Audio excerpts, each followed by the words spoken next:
আল্লাহ ফয়সালা না হলে আমি এমপি কেমনে হবো, আল্লাহ ফয়সালা না হলে আমি এমপি কেমনে হবো। প্রত্যেকদিন আমরা বলি কোন ফাইয়াকুন, নিজের ব্যাপার আসলে কোন ফাইয়াকুন, প্রত্যেকদিন বলি ইয়া নাআবুদু ওয়া ইয়্যাকা নাস্তাঈন, আপনার ইবাদত করব, আপনার কাছে সাহায্য চাই, চাইতে সময় নিজান সব, চাইতে সময় হিসাব, চাইতে সময় হিসাব। কেন? আল্লাহর সাথে যেটা প্রতারণা, ইয়া নাআবুদু ওয়া ইয়্যাকা নাস্তাঈন। কত পরিষ্কার ভাই, কত কালকে থাকবো না, ওর আসার মধ্যে ওদের বাঁচবো না, হক আদায় করে গেলাম। বিপ্লবে জয়লাভ করার পরে বিনীতভাবে মাথা নত করে আল্লাহর কাছে আর আপনাদের কাছে মাথা নত করে বলে গেলাম, হকের পক্ষে কথা বলেন, অন্যায়ের বিরুদ্ধে কথা বলেন, বাতিলের বিরুদ্ধে আওয়াজ তোলেন সারা বাংলাদেশে। তাহলে কিন্তু একটা সুন্দর ইসলামী হকের সমাজ প্রতিষ্ঠিত হবে। বিসমিল্লাহির রহমানির রহিম। সম্মানিত খতিব মহোদয়, আমার প্রিয় মুরব্বী কামাল ভাই, কবি কাকুর, যারা এখানে সামনে আপনারা আছেন, এই বাজারে বিভিন্ন পর্যায়ে নেতৃবৃন্দ, সঞ্চিত কমিটির নেতৃবৃন্দ, মুসল্লি ভাইরা, আসসালামু আলাইকুম ওয়া রাহমাতুল্লাহি ওয়া বারাকাতুহু। সর্বপ্রথমে মহান রব্বুল আলামিনের নিকট লাখ লাখ শুকরিয়া।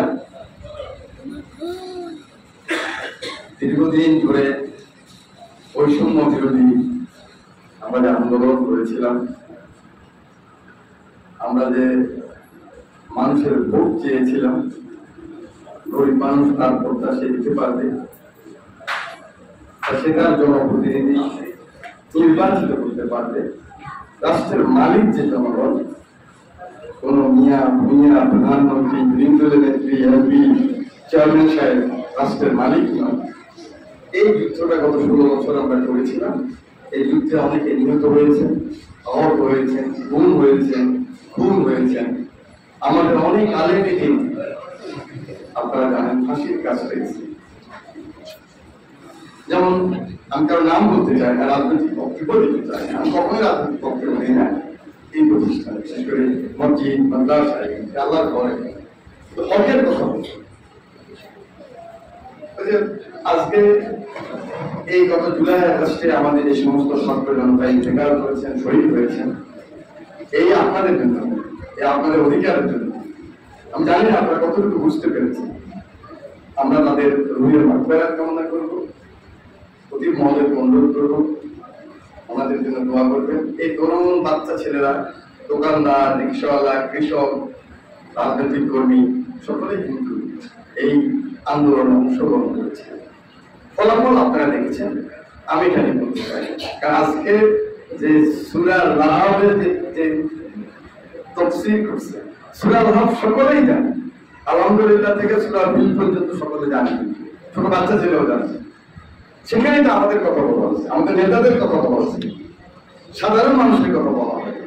আমরা যারা নেতৃত্ব করি রাসূলের জামানার আগ থেকে, আইয়ামী জাহেলিয়াত থেকে আজ পর্যন্ত আমরা যারা নেতৃত্ব করি, আমাদের কথা বলা হচ্ছে। এই যে আমাদের অহংকার, এই জোর করে দম্ভ, ক্ষমতায় থাকা, মানুষকে অত্যাচার করা, মানুষের অধিকার কেড়ে নেওয়া, এটাই কিন্তু সূরা লাহব। এটা আমার জন্য যারা যেমন শিক্ষা, আমরা যারা অতীতে পরাজিত হয়েছি আমাদের জন্য শিক্ষা, এখন যারা পরাজিত হয়েছে ওনাদের জন্য শিক্ষা, আমরা যারা আগামী দিনে আবার আশা ভরসা করি আমাদের জন্য শিক্ষা। আপনারা কিন্তু জনগণ, আপনারা কিন্তু ন্যায় কথা বলেন না। আপনারা দেখেন আমাদের নাইব রাসূলরা বলেন, আমি একটু সময় নিব, আপনারা বেয়াদবি নেন না, আমি নরমালি কখনোই বলি না। এই যে বলেন নদী ভাঙা কি বন্দার হাতের কাম, বলেন না, যাদের যখন বন্যায় অত্যাচার বিচার করে তখন কিন্তু নদী ভাঙে। আপনারা দেখেন আমাদের প্রতি যখন জুলুম আসে, এটাও কিন্তু আমাদের হাতের কাম। আপনি ধরে নেন আমাদের এলাকায় দুজন নাম করা লোক ছিল, একজন চর মেহারি মালিক সাহেব, মুরব্বীরা সকলে ছিলেন, ডিসি ছিলেন, ডিভিশনাল কমিশনার ছিলেন, আর একজন মুস্তাফিজ সাহেব। ওনাদের নাম কোনদিন বদনাম শুনছেন? বলেন ভাই, ওনারা ঘুষ খেয়েছিলেন, শুনছেন কেউ? ওনাদের টাকাও ছিল না, পয়সা। মালিক ভাই যখন রিটায়ার করছে তখন চরমেহারে ওনার স্ত্রী এসে টিনের ঘর বানাচ্ছে। আপনি তারা চরমেহার বাড়ি তারা দেখছেন ভাই, দেখছেন কিনা? এই চরমেহার ইয়েদের বাড়ি মালিক সাহেব, কেরামীদের বাড়ি, মুস্তাফিজ সাহেবের একটা বিল্ডিং দেখছেন আপনারা, বসিরহাটের বাড়ি, এই বসিরহাটের বাড়ি, আলাদা ওনাদের ভক্ত আছে মানে ওনাদের এই দুজনের দুই ছেলে এক মেয়ে। এই রামগতি কমলনগরে সবচেয়ে ভালোভাবে কিন্তু ওনাদের ছেলে মেয়েরা আছে।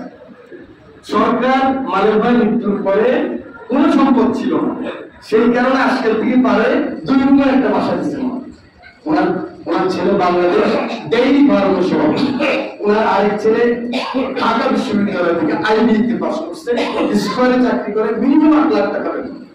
ওনার মেয়ে ডাক্তার, যে মেয়ের 5 বছর বয়সে মালিক ভাই রেখে গেছে, মেয়ের জানো না। মোস্তাফিজ সাহেব সেম অবস্থা, মোস্তাফিজ সাহেবের ছেলে ক্যাপ্টেন, এই ক্যাপ্টেন না ভাই, আর আর্মির ক্যাপ্টেন না, জাহাজের ক্যাপ্টেন, বিদেশের জাহাজের ক্যাপ্টেন, মিনিমাম 10 লাখ টাকা বেতন। কোন মানুষ বুঝতেও পারে না যে মোস্তাফিজ সাহেবের ছেলে, তার ছোট ছেলে এরকম, তার মেয়ে হয়ে গেল। আমি কথাটা এই কারণে বললাম, আজকের সমাজে কিন্তু আপনারা এই মানুষ পাবেন। আজকে দেখুন কালকে ম্যাজিস্ট্রেট, পরশু দিন তার বাড়ি গেছে। আপনারা কেউ কিন্তু ঘৃণা করেন। আমি আপনার ভর্তি বানালেন, আমি চুরি করি, আপনি কিন্তু আপনি বলেন না, ঘৃণা করেন। আমি মদ খাই, আপনি ঘৃণা করেন না। আমি অত্যাচার করি, আপনি ঘৃণা করেন না। ঘৃণা করলে তো পরের বয়সে আপনি ভোটটা দিতে পারতেন। হ্যাঁ, ওটার অধিকারও ছিল না আপনাদের, কিন্তু কখনো কখনো অধিকার হওয়ার পরও, কিছু অধিকার হওয়ার পরও আমি দেখছি খারাপ মানুষগুলিকে মানুষ মঞ্চ করে, এমনি বলে ডাকাত, এমনি বলে চোখ, এমনি বলে খারাপ কাজ করে। কিন্তু যখন ভোটের সময় আসে, ইভেন কি আলমদিনরা বসুন, আমি যদি খারাপ করবো আমাকে কেন ডাকবেন? আমি কথাগুলো এই কারণে বললাম, ছাত্র জনতা রক্তের বিনিময়ে কিন্তু আবার স্বাধীন হয়েছি। আমরা 71 সালে স্বাধীন হয়েছি, গরিব মানুষের কিছু হয় না। আমরা যারা হোয়াইট কালার পিপল, আমরা চাকরি পাইছি, আমরা মন্ত্রী হয়েছি, আমাদের ছেলে মেয়েরা চাকরি পাইছি। গরিব মানুষের 80 থেকে 82% লোকের কিছু হয় না। আমরা 90 সালের বিরুদ্ধে আন্দোলন করছি, এরশাদের বিরুদ্ধে, মনে আছে? অনেক লোক মারা গেছে, কিন্তু গরিব মানুষের কিছু হয় না। এবার নামই হচ্ছে বৈষম্য বিরোধী, মানে গরিবের সাথে ধনীর যে বৈষম্য, এটা থাকবে।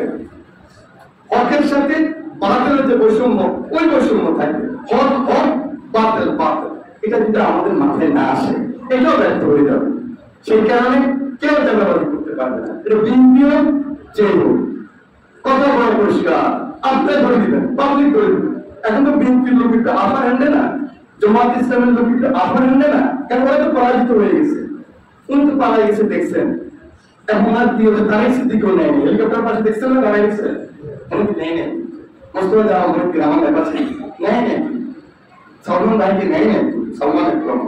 এটা অনেকটা কিয়ামতের মতো, বাপ ছেলেকে চিনবে না, ছেলে মাকে চিনবে না। এত বড় শিক্ষা আমাদের রাজনীতিবিদদের জন্য হয়েছে, কিন্তু আমরা ভুলে যাই। এ দেখবেন যে 15-25 দিন মানে এই চাকরি দাও, এই দাও, এইটা করো, মানে হকের পক্ষে কেন জানি আমরা থাকতে চাই না। এবারে যদি আমরা ভুল করি, আপনারা আওয়াজ না করবেন, হকের পক্ষে না থাকেন, তাহলে কিন্তু বাংলাদেশ আবার সেরকম হয়ে যাবে। আমি অভিনীত ভাবে আপনাদের অনুরোধ করি, দল বিদল যে হোক, নেই কথা বলেন। আমি আশা করতে যে খারাপ বলবেন, উনি ভালো বলবেন, সালাউদ্দিন খারাপ বলবেন। আরে ভাই, ঘুষ খায় জানে, বাচ্চা বলা কি বলে 50-20 টাকার মালিক, আপনারা বলেন যে আসেন না, আপনি এখান দিয়ে বসেন, তো যারা আল্লাহ সহ্য করে দিতে হবে, ওই সমাজকে তো আল্লাহ ধ্বংস করে দিবে।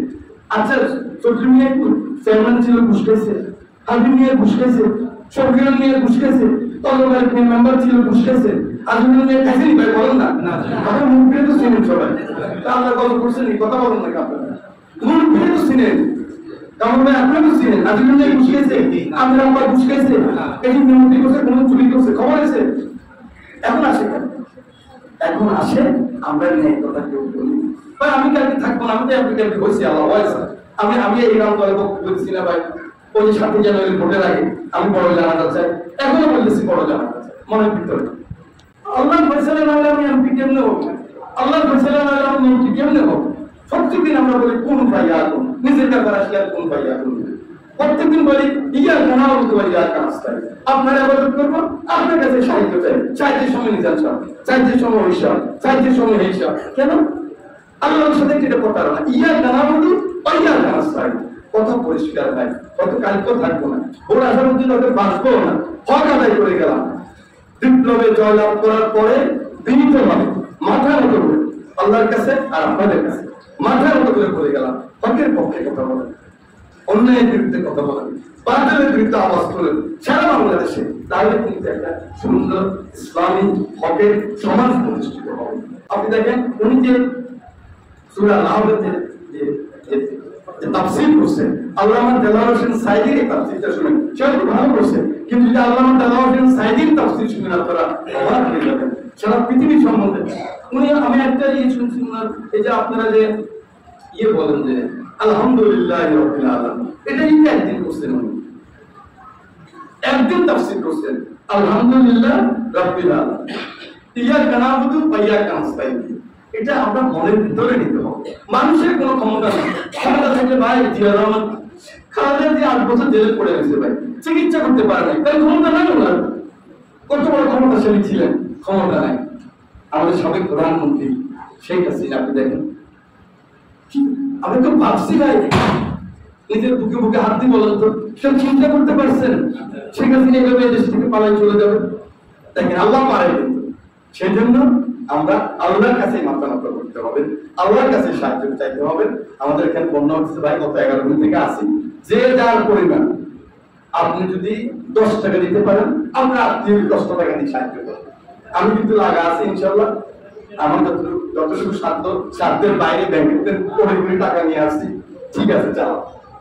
আপনারা যার যার আত্মীয় স্বজন থাকলে শুধু আত্মীয় স্বজনকে সাহায্য করেন, তাহলে দেখবেন আমাদের আনুগতিক মানুষের এই বন্যায় তেমন কিছু আর হবে না।